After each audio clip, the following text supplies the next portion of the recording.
जी बिल्कुल, पाकिस्तान बन चुका है blind cricket T20 world cup का चैंपियन।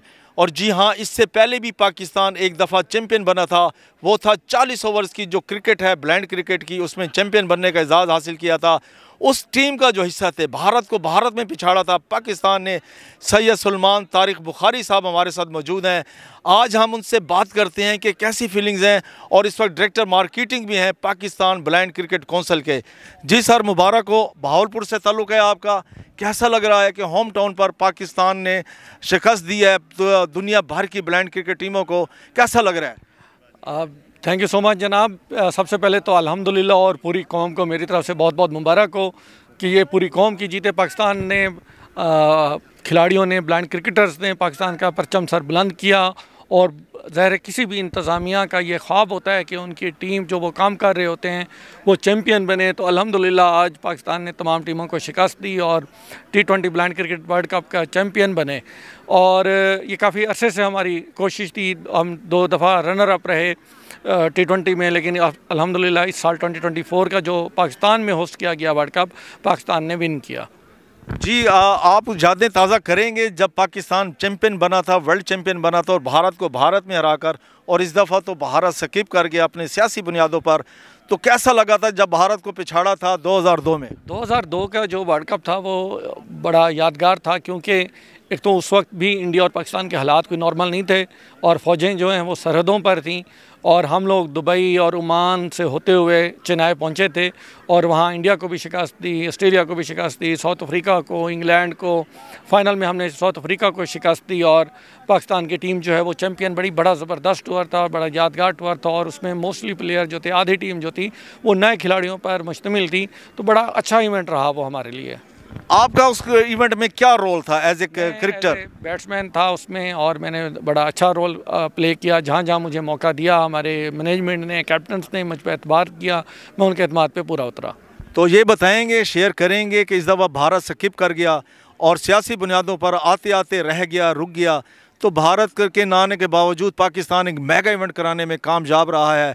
तो क्या मैसेज दिया है आपने? देखें जी, इवेंट जो है वो किसी भी एक मुल्क का मोहताज नहीं होता, क्योंकि ये पूरी दुनिया का इवेंट था, किसी एक मुल्क का या एशिया का इवेंट नहीं था, वर्ल्ड कप था।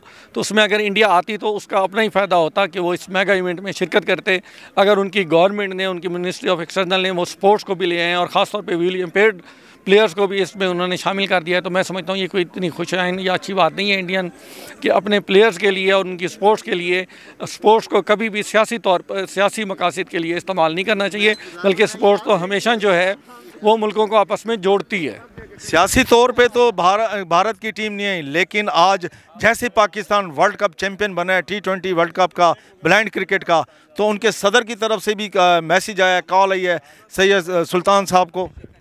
ज़ाहिर है, देखें जी, हमारे जो वहाँ की कैबी है, cricket association for blind in India, उनके साथ हमारे बड़े अच्छे मरासिम हैं, और वो भी आना चाहते हैं, और हम भी जाना चाहते हैं, उनके प्लेयर्स भी आना चाहते हैं, बड़े अच्छे उनके साथ हमारे ताल्लुकात हैं।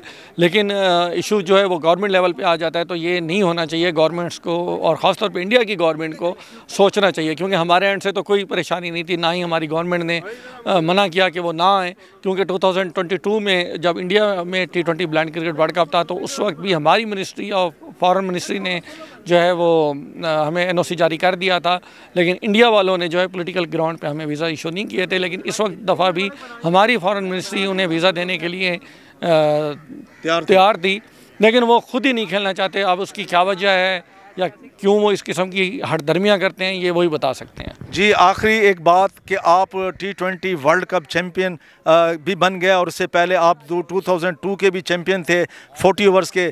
कुछ रूल्स रेगुलेशंस बताइए, हमारे सामने नाजरीन जानना चाहते हैं कि ये ब्लाइंड क्रिकेट खेली की जाती है और किस कैटेगरी की, इसमें A, B, C जो 3 कैटेगरीज़ हैं, ये कैटेगरीज़ क्या हैं? इसमें प्लेइंग 11 मोस्टली रूल्स वही होते हैं, बस इसमें अंडर आर्म बॉल की जाती है, और बॉल में छोटे छोटे बॉल बेरिंग्स होते हैं।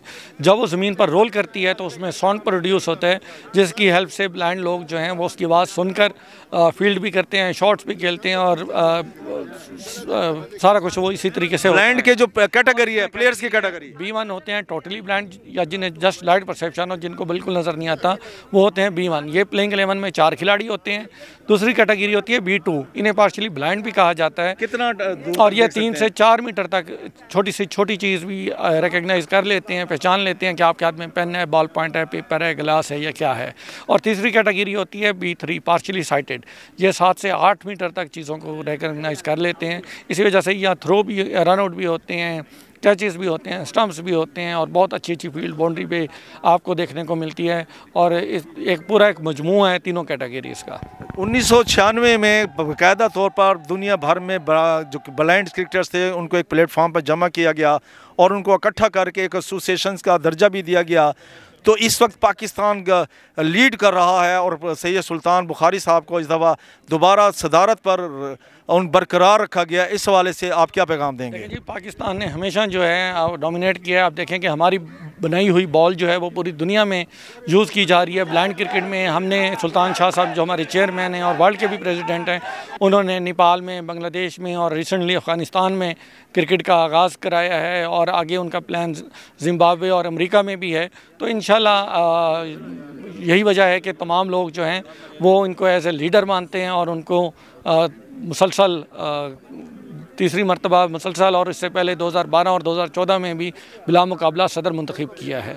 T20 वर्ल्ड कप कितने अर्से के बाद अब दोबारा होगा? और 40 ओवर्स का जो T20 वर्ल्ड कप जो 2019 के बाद नहीं हो सका, इस हवाले से देखिए 2027 में अब T20 blind cricket world cup होगा, और अब आइंदा हर T20। अच्छा। और ये अब हर 3 साल बाद खेला जाएगा।